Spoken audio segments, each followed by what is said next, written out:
All right, we're live here on a Friday morning at 9:01 and seeing the message here from Roger Hill, which is, of course, a little concerning for more weather that we've got, mostly in the way of this Hurricane Henry that is supposed to be affecting parts of New England here, mostly between Sunday and Monday, but a lot going on here, and I've just read this detailed information here from Roger Hill here in Vermont, saying that the track of this storm is very complex and could be taking a left turn like Sandy and then looping and then back out to sea along down east Maine, where it will depart, but rain.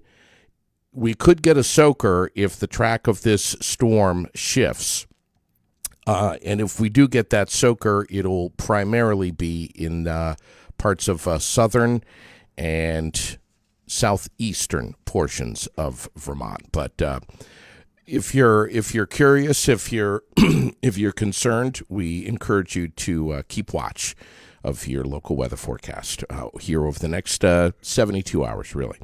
Jay Southgate is the owner of Southgate Steeplejacks, which is headquartered on the grounds of the former granite processing facility in Websterville, Vermont. And he is with me this morning as my guest, which I am so honored to have you in here. I've heard so much about you, man. You're an interesting dude. Well... No, first off, in a great write-up in Yankee Magazine here, which I was able to read quickly, but what the hell is a steeplejack? Well, the term jack, we all know the term lumberjack, yeah? Well, yes. Jack of all trades, it implies whatever it is to do with the subject, you've got it. So lumberjack, all things to do with lumber and trees. Steeplejack, all things to do with steeples. So you hail from Gloucester, Massachusetts. Well, I actually come from a town called Manchester, but a lot of people never heard of it, but most people have heard of Gloucester. All right. So I say Gloucester. Great claims in Gloucester. Yes, indeed. You basically were a carpenter. You were working in the construction business. Yeah, I was doing construction work with an emphasis on woodwork. So, you could hire a lot of people to do an addition, but if you needed some fancy woodwork in the addition, that might be a reason to hire me. And was very frustrated. Don't really have a character for homeowners and all the foolishness that can come along with homeowners. Yes! And so really getting frustrated. And, I do a big high-end job, like I built the doors to the House and Senate chambers in the State House. Oh, my God. Okay, no more Bush League work for me. And then a month later, I'm on my back, lying in cat piss, insulating a trailer. And anyway, I was working in Montpelier. I love this guy! I was working in Montpelier for a homeowner who was driving me nuts. Yeah. Just all the reasons that contractors are driven nuts by homeowners were coming to bear on me, and I heard a noise, and I looked up. I saw three guys hanging on Bethany Church, and one of them handed the other one a piece of copper, and it flashed in my eyes, and I just, bingo. Yeah, it was like the angels sang. Yes. I knew that's what it would be, and that was in the days when there was no internet. So for 5 years, I sent a brochure through the U.S. mail to every church in New England and New York. So what did you do? Did you scream up to these guys, "Yo, I want to work with you"? No, I didn't. I just got through my job with the irksome homeowner, and did you end up talking to those cats? No, I didn't actually. So you just said, "I want to do what those guys are doing." Yep. And you created your own thing from there. Yep. You didn't work for them. No, I never worked for them. Do you even know who these guys were? I did once. But you don't remember, and frankly, you don't need to remember. Yeah. I mean, that's amazing. What a story. Huh. Your quote here in Yankee Magazine says, "My hope is that those who did the good work before would admire what we do now, and that in the future, that the future workers will respect what we did today. That's cool, man. Thank you. I'd forgotten that quote, but I mean, that's amazing. I want to talk about some of the things that you have found in some of these steeples when you've gone up. First of all, we're going to get there. We're going to talk about some of the things, but first of all, there's two kinds of steeples. There's the kind that where you're trying to preserve, literally with similar materials. Yep. The authenticity, the aesthetics of that original steeple, like to a T, like an artist would, not necessarily a craftsman, but Right. an artist. And then there's the other kind of steeples where I'm guessing the church just says to you, "Hey, we want it watertight. We want it to look clean and nice. Do what you got to do, but it doesn't have to look." As authentic as it has for the last 100 years. Am I right? yes. So you used the word preservation. Yeah. And I don't do preservation work anymore. And I used to, and I don't anymore. There's a bunch of reasons why I don't. So I will happily install new material onto your current structure, and I will happily build you a new one from scratch that absolutely matches the appearance of the old one. Wow. My employee Josh and I call that nailing it, Interesting. but I don't do preservation work anymore. Yeah. Anymore. I used to do it with great enthusiasm. I'm done. What was that? What was preservation work? What was that? Was that taking some of the original materials, which were still... Yeah, taking the old wood off and reconditioning in the shop and reusing old slate. And there's these things called the Secretary of Interior's Guidelines for Historic Preservation, and they're federal guidelines. Oh, my God. And they need to be followed if you're going to get state grant money.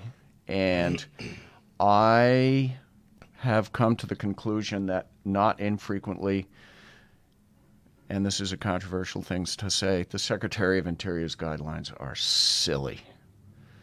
Because for me, the key is endurance and longevity. Well, they're not steeplejacks. How the hell would they know? Well, it is true that, I'm 62 and I've been building things since I was 16. And when someone who's half my age and just got a degree in historic preservation starts telling me to do what I've been doing longer than they've been alive, I get sideways pretty quick. And so now I just don't do that anymore. Yeah. So I'm not locking horns with homeowners or preservation. Was there a pivot point for you when you started taking a hammer to the side of your head and you made this decision that that's it for preservation? Well, there Did you almost jump?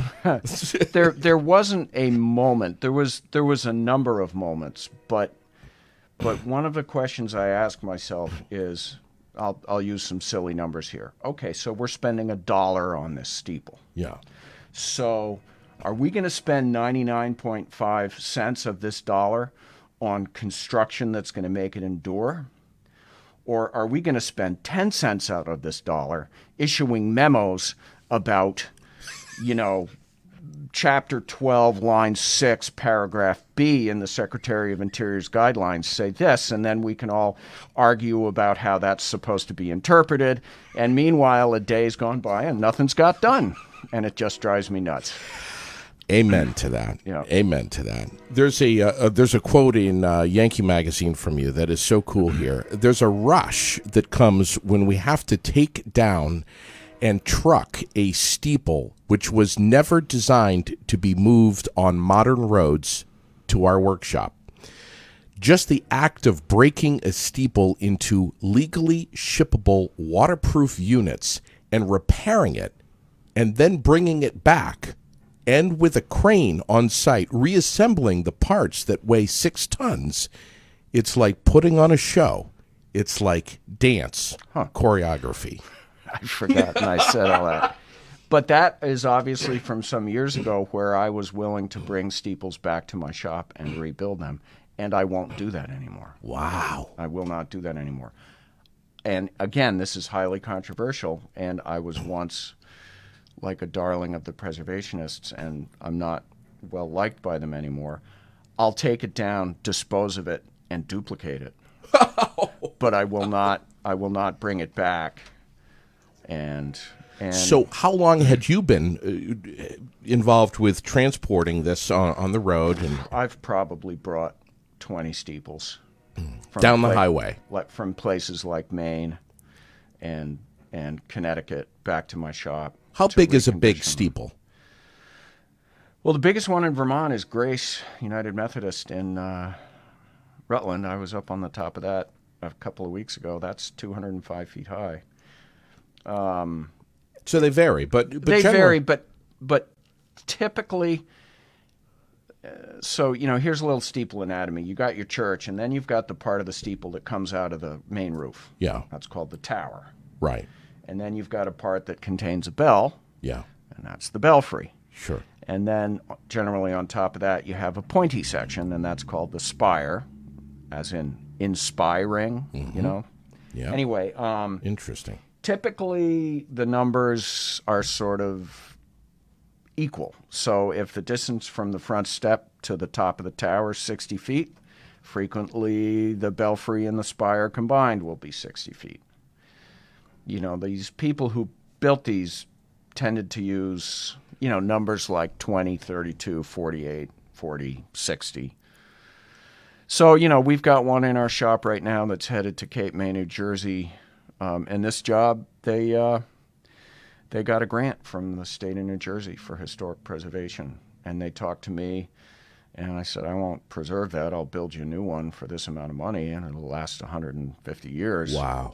And the other thing about preservation is there's a conflict between the desire to preserve and a desire to make something that lasts a long time.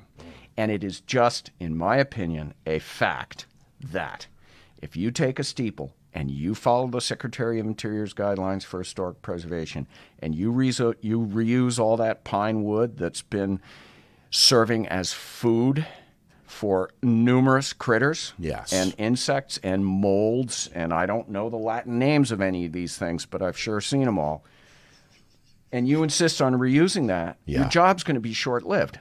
Yes. So, spend $1 following the Secretary of Interior's guidelines for preservation today, Yeah. and be up there again in 10 to 15 years fixing it again.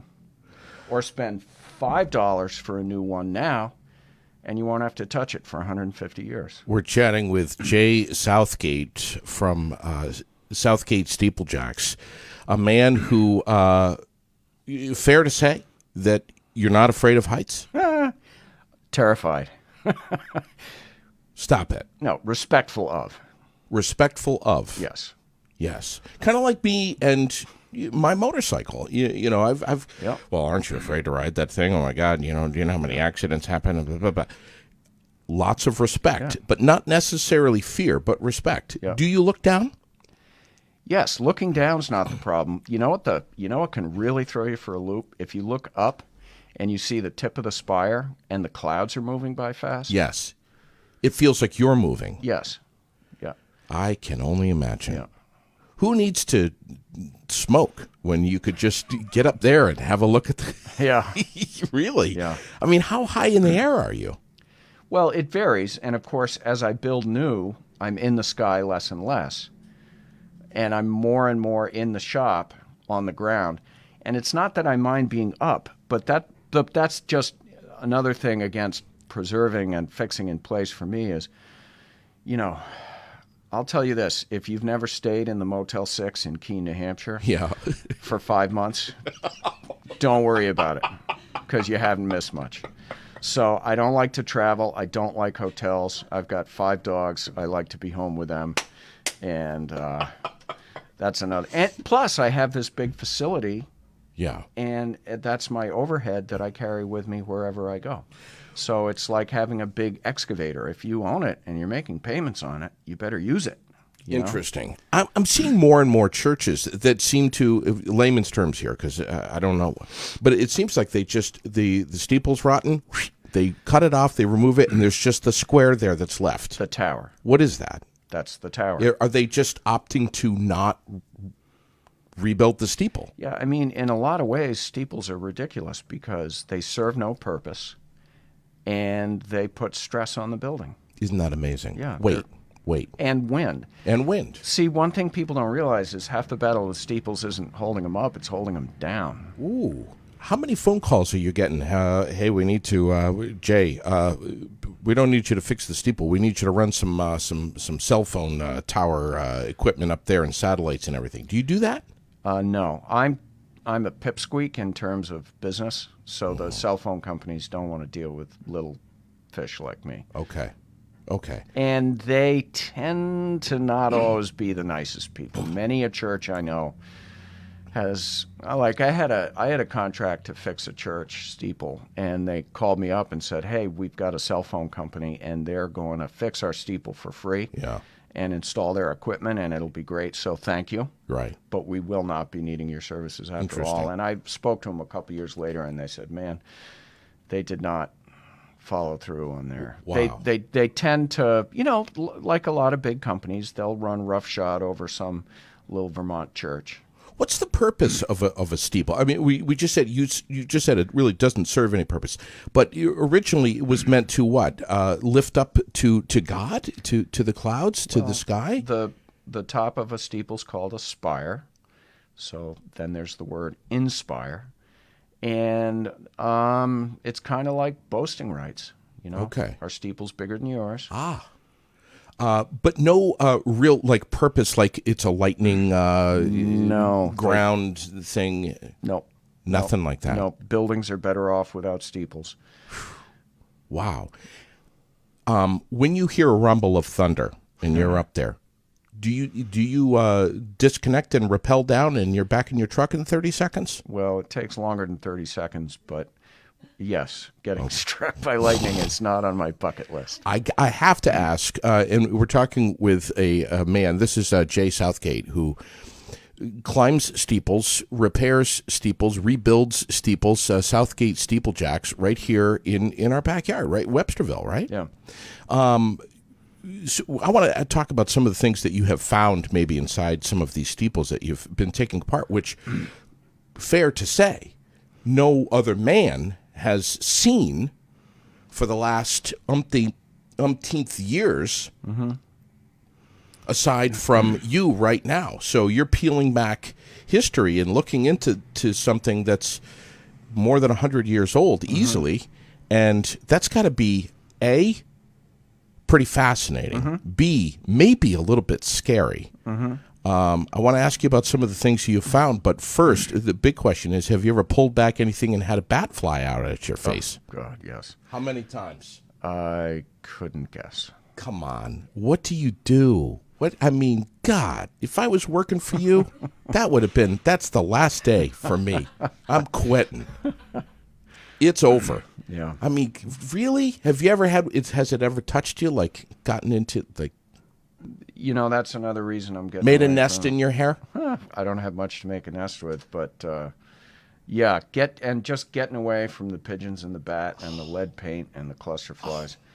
I forgot about the cluster flies. Yeah. Sometimes steeples are like a little what's the word I want? Ecosystem. And there's flies and there's spiders who eat the flies.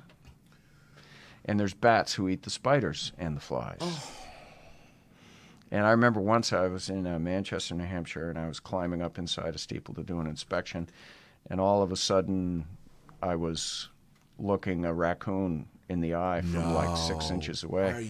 And my hands were tied up. If that raccoon had decided to attack my face, I would have needed oodles of cosmetic surgery. Wow. Yep. So what did you do? I backed down and thanked my lucky stars that Mr. Raccoon saw fit to let me go. Now, you're tied up there with something that's a little stronger than dental floss, am I right? Oh, dental floss is amazing. Yeah, well, it is, but I mean, what I'm seeing here, some of these pictures that I've seen are you look like you're strung up there with chains. Well, what in any needless to say, it's regulated, and so anytime you're working at a height, whether your feet are on the ground or not, Yeah, you need to have a safety line. Okay. and there's laws about safety lines. State laws. Federal laws in Vermont, we have VOSHA, which is the Vermont arm of OSHA, which is the Occupational Safety and Health Administration. And so Vermont enforces federal safety laws. And so there's laws about fall safety, harnesses and shock absorbing lanyards and, inspecting the equipment and all this kind of stuff. And then we have what are called RPD, rescue positioning devices. It's just basically glorified block and tackle with a bosun's chair. Yeah. So you raise and lower yourself. And, climbing out of a belfry opening and hoisting yourself 60 feet up a spire is physically demanding. We just recently purchased a couple of battery-operated ascenders. So you put this gizmo on a rope and attach your chair to it and press a button, and it brings you up. Yeah.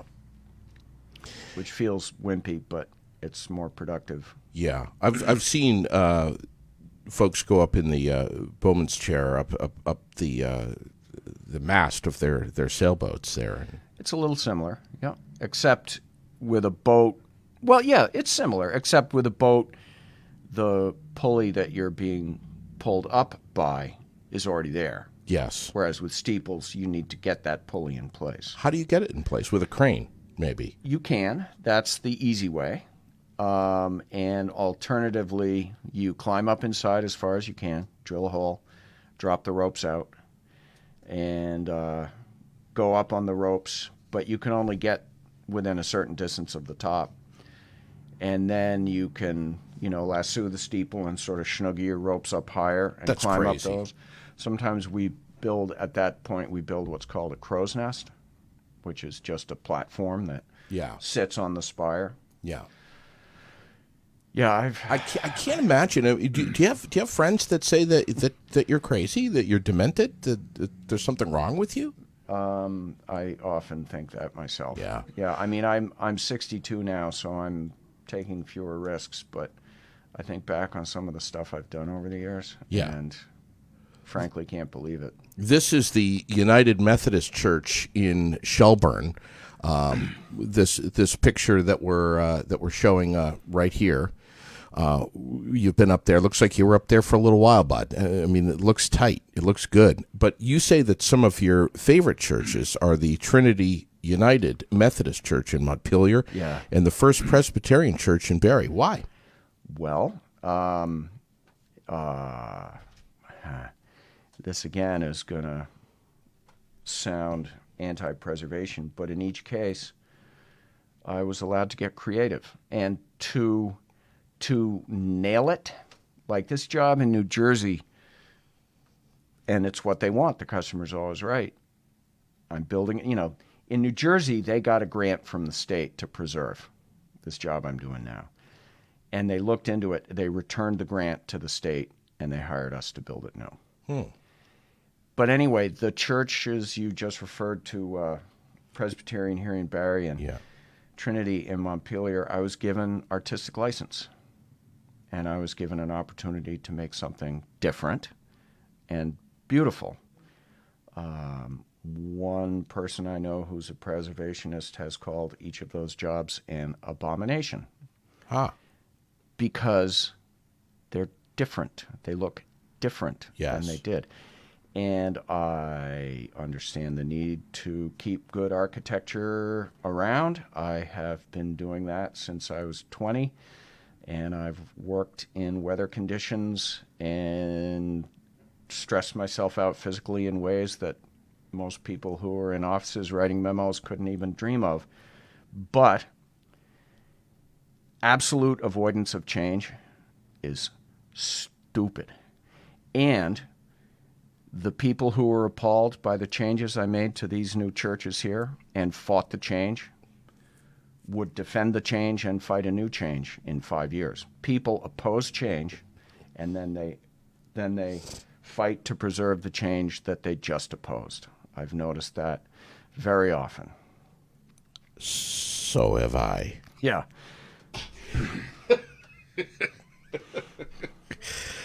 Wow, you just pretty much spelled out most towns in Vermont.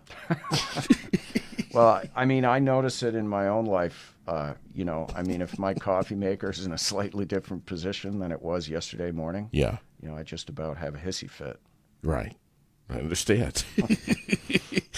You say in Yankee Magazine, most of the time I have to make the steeple look exactly like the original using the most long-lived materials. And I'm curious what those materials are. But in these circumstances of these particular churches, Trinity United Methodist Church in Montpelier and the First Presbyterian Church in Barrie, I didn't have to replicate what was there. When I'm working on a steeple, I either come to admire those who worked there before me or not. I've seen some lousy steeples. Really? Yes, we all believe that. Half-assed. Yeah, we all believe that the craftsmen of yore were infallible. Nope.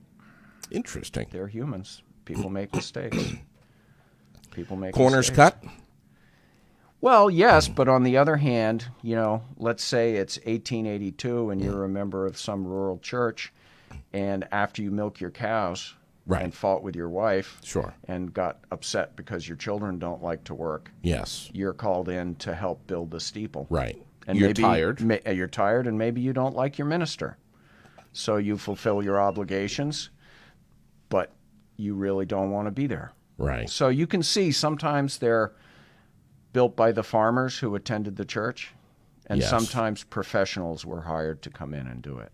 Interesting. So, how can you fault a tired dairy farmer for Yes. not building like a professional Interesting. in 1881 when, there were no cordless sawzalls and screw guns and fasteners. It's all nails that were made by the local blacksmith. That Does might it not baffle you? Do you say I just can't I can't imagine being back in that day, having the task that I know that I do now in modern day, having that task. I can't imagine doing it back then. Do you ever think that?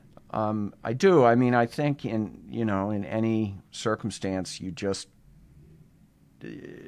you figure it out and you use the technology of the day. But great admiration for those people who managed to put those things together. A fact Well, they've been up there for a long time. they have. What some people don't realize is, like, I talked about how, okay, if the distance from your front step to the top of the tower is 40 feet, generally the steeple on top of the tower is going to be 40 feet. Well, the reason for that is not infrequently they built the steeple inside the church. If you go into a lot of churches, you look at the basement floor and the choir loft and stuff, and you'll see where there was a hole in there, but they filled it in.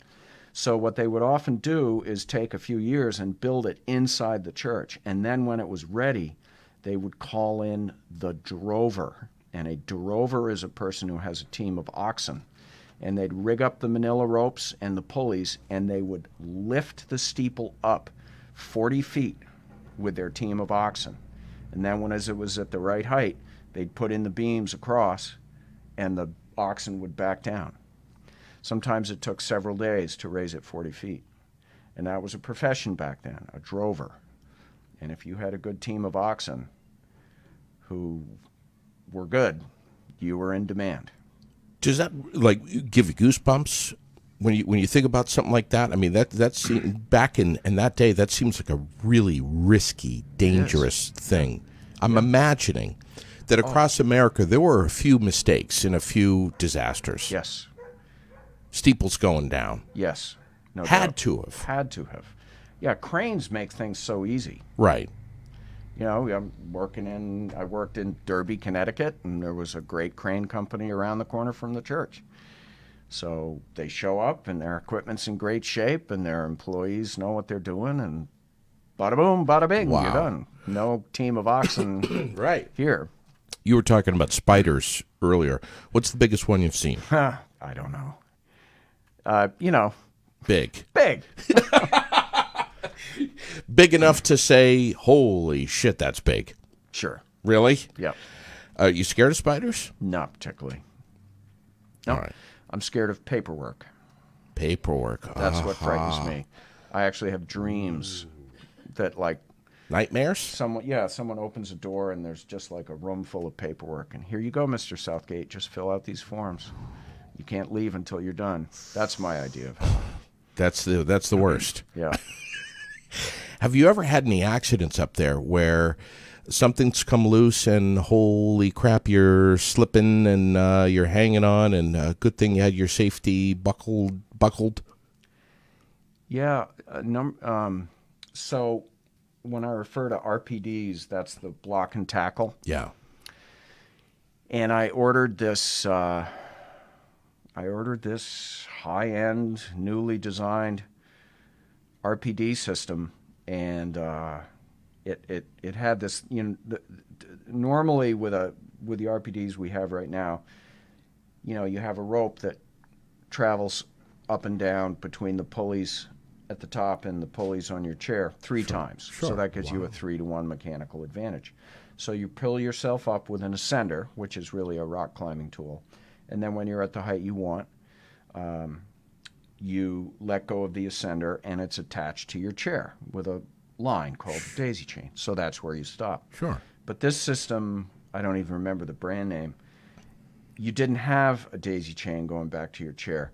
You know how like with a lamp with a window shade, like you pull it a little bit and then you pull it a different way and it clicks and holds. Yeah. Well, that's how this was meant to work. And the thing that holds it just stopped working. So, it clicked and sent the message down the rope that it was locked, and so I let go. And then it let go, and I fell and my safety line deployed and everything. And so then I complained to the manufacturer, and they're like, "Well, that can't be happening." I said, "Well, I was the one who was up there and nearly needed to change my drawers, so I can tell you that it did." How far did you go down? 15 feet. But they're enough to mess your pants. Yeah, but the shock absorbing lanyards, you don't stop suddenly. Oh, they make it softer. But then, so I'm in a rescue positioning device, and one of my coworkers had to come around and rescue me from a rescue device, which was kind of ironic. yes, it is. Yeah. Wow. What kinds of things have you found inside some of these steeples that you're repairing? One of the things in Yankee Magazine says you found some patent medicine bottles that were hidden in there. Yeah. Really? Yeah, you think during Prohibition maybe it's like, guys would say to the wife, "Gee, honey, I'm going to go, I got to go wind the bell. Pastor wants me to wind the bell." Mm-hmm. Meanwhile, that's where you can go and get snookered. And wifey might not know. Oh. Although wifey probably did, she probably did. What kind of bottles did you find? Have you kept them? No, I've kept a few. The labels were all off. I don't remember. I mean, some of them were pretty straightforward. Ghibli's gin. Yeah. And of course, back then the corks they're kind of beautiful. They're glass with cork. Yeah. Put around the part that goes in the bottle. Yeah. So I've got a few. Does Jay Southgate hide anything in a steeple after he is done or during his job with the hopes that in 150 years or so someone will find his watermark? I've done it a little bit. I don't generally sign my steeples. I remember years ago I was working in the attic and the steeple of a building in some town in New York State, some small city in New York State. And, I climbed up into the attic and there was a handwritten sign by the guy who built the building. And it said, and it just made note of something structural. This beam here. Yeah. It might not look important, but it's really important, and what you need to know is this. And then in the back of the attic, he did this thing where he took a thin strip of wood, and he drilled a hole here, and he drilled a hole there, and he, glued them together, and it was some mysterious thing. Was this the loop in Lexington, Mass? Yes, and it was, I don't remember where it was, but it was a spoof. It was just someone saying, "Dear builder of the future, this loop is here as a lark, and it serves no purpose. So people had a sense of humor back then too. Isn't that something? This loop in Massachusetts, in Yankee Magazine here, which I've got in front of me, it says that it revealed a panel that said, "Who are you? What year is this? My name is William. I built this in 1802. I put this loop in as a joke. Yes. Good luck." One. I had forgotten where it was. Do you still have that? Do you have? I left it. You left it there. Why not? Isn't that cool? Yeah. Wow. So, something I want to do in this interview, which isn't responding to a question from you, is I want to give full credit to a guy who's worked for me for 100,000 years, and his name's Joshua Sains. And he started working for me at the age of 17 in high school. And frickin' guy's brilliant. And we have had a traditional master-apprenticeship relationship, and there's that whole thing about eventually the apprentice surpasses the master in capabilities. That has happened. Many of the things that I taught him how to do, he's just as happy not to have me help with anymore because I'm not good enough. So his copper work, his copper roofing, if a machine breaks, fix it. Problem happened, find a solution. At one point I had 8 employees. Theft, drugs, drama, you name it. And I've just got one, and I make more money, and there's no BS. No drugs, no theft. You make a mistake, you own it. Somebody makes a mistake, you help them fix it. Just do good work. How often is he with you? I mean, we work 40 hours a week. We work Monday through Thursday, 5:30 a.m. to 3:30 p.m. Just the two of you? Just the two of us. Fights? Yeah. I've joked with him, geez, I fought with you more than I fought with my ex-wife.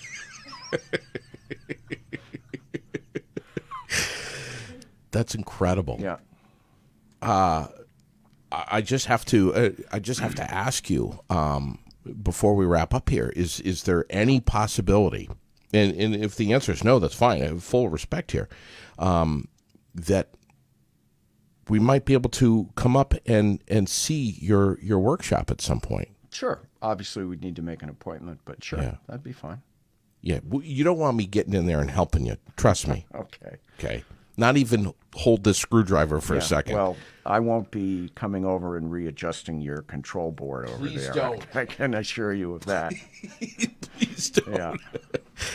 But your shop, your fortress of everything that you've created as an entrepreneur, is right in our backyard, right over in Williamstown. Yeah, actually. I'm sorry, Websterville. Websterville, yeah. Yeah, actually, 279 Websterville Road. I mean, that place was just in terrible shape when we moved in years ago. And what we've done there is bigger than any steeple I've ever done. Isn't that something? Yeah. Wow. And I never gave. I'm a Flatlander, and I moved here in '88, and I lived in Plainfield and Marshfield, and I never gave the Quarry District a second thought. And I was never there because it's not on my way anywhere. Yeah. And 279 Websterville Road, it was the buildings and the land that drew me. Because, we've got a huge overhead crane inside the big building, and that's just super important. And I love fixing decrepit buildings. And none of the buildings are wood. And I've been fixing wood buildings my whole life. So to have buildings that are steel and concrete instead of wood. But, if that had been in Reigate, I'd have gone to Reigate. And if that had been in Roxbury, I'd have gone to Roxbury. But it was in Websterville and in Barrytown, so that's where I went. And I'm actually finding that I like Barrytown very much. Who's the supplier of your materials? It varies quite a bit. When they see you coming, when they see you pull in the parking lot, do they say, "Oh, shit, Jay's here. We don't know if we have enough lumber"? No, actually, you look at a house builder versus me. My labor costs are much bigger in relation to my materials costs. Steeples aren't that big. You know, I mean, the amount of wood and materials it takes to make a steeple is probably, you know, a tenth or less of a house. And then with houses, you get into manufactured windows and fancy-ass kitchens and stuff. Right. So I'm actually pretty low maintenance from a supplier's point of view. I don't need to say, okay, here's our homeowner, and we're going to look at vanities. Right. It's just I need so much framing lumber. I need so many sheets of plywood. I'm pretty low maintenance. Are there like rubber bushings in there that allows this thing to? It's got to move, right? It's meant to move. Yeah, steeples move. There are no rubber bushings, but wood, what makes it move? Well, wood is a flexible material. Okay, but you don't have to put any springs or anything in there. No. Okay. No. It's fascinating. Thank you so much for coming in here. Yeah, it was fun. Yeah, a lot of fun. And again, you know, here, whatever this place is, fly on the wall. Yeah. It's nice to see storefronts in Barrie that are doing something kind of new and different. Yeah. Because I've adopted this town. Yeah, man. I like it. Actually, I like, you know, another thing I just want to say about Barrie is all the work I'm doing up at 279 Westville Road, if this was Montpelier, I couldn't have done it. Because Montpelier is kind of precious, and it's like you're making too much noise. You can't push that rock over the hill. Da da da da da da da. But one thing I really like about Barrie, it's like, well, yeah, they're making some noise, and it's early, but they're working. Yeah. So leave them alone. Wow. Just these, I could sit here and chat with you all day, but a final question, and it's just coming to my head now, have you ever had any unusual requests? Hey, put this camera up there. Is there a new webcam or anything like that on a steeple? On a or steeple? In the shop? No. No. No. Would you do that if someone asked you to? A webcam? Yeah, or you know, some kind of camera up there, weather cam or something. Yes. You know, I'm one of these people who's kind of paranoid about Big Brother following me with their satellites and their cameras. So, you know, I would need, Yeah. you know, I would need to know Yeah, why and of for course. whom and for what. But Yeah. That's so interesting, man. Thank you so much for sneaking in here fun. again. Jay Southgate from Southgate Steeplejacks. Who's your competition? Who's your the other? Is there a guy down the road that builds steeples? Well, you know, anybody can build a steeple. It's not. It's no, it's true. It's not. I can't.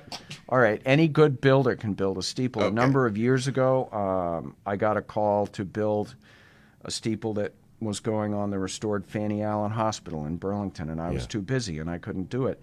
And it was a big general contractor. I don't remember who. Sure.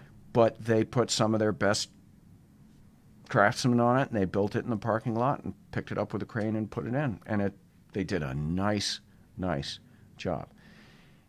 There's steeplejacks around, and some of them I respect, some of them are hacks. But we are the only company that is geared up to build them new.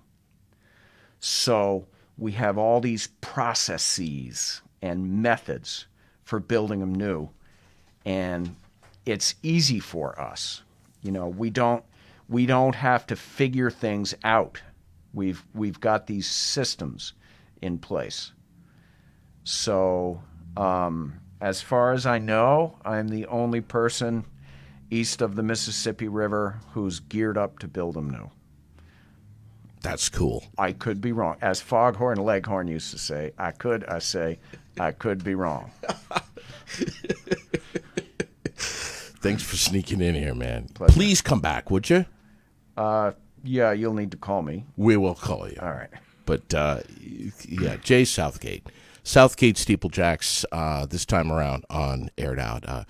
Our podcast, seen and heard live from North Main Street in Barrie, Vermont. Brought to you by Barslow Construction, Granite City MMA, Emsley's Floors and Gifts, K&W Tire, Gauthier's Quality Grounds and Maintenance, Fontaine Forestry, and Millwork. Gosh, we love them. Wright Electric, Donnybrook Fight Promotion, the Barrymont Pillier Times Argus, Vermont Custom Woodworking, Aeromed Essentials, RetirementVT.com, and FGB Theaters. Thanks to Jay Southgate from Southgate Steeplejacks for being our guest on Aired Out today. Have a great Friday. 73 degrees right now, and we'll say partly to mostly sunny in central Vermont. Enjoy the rest of your day.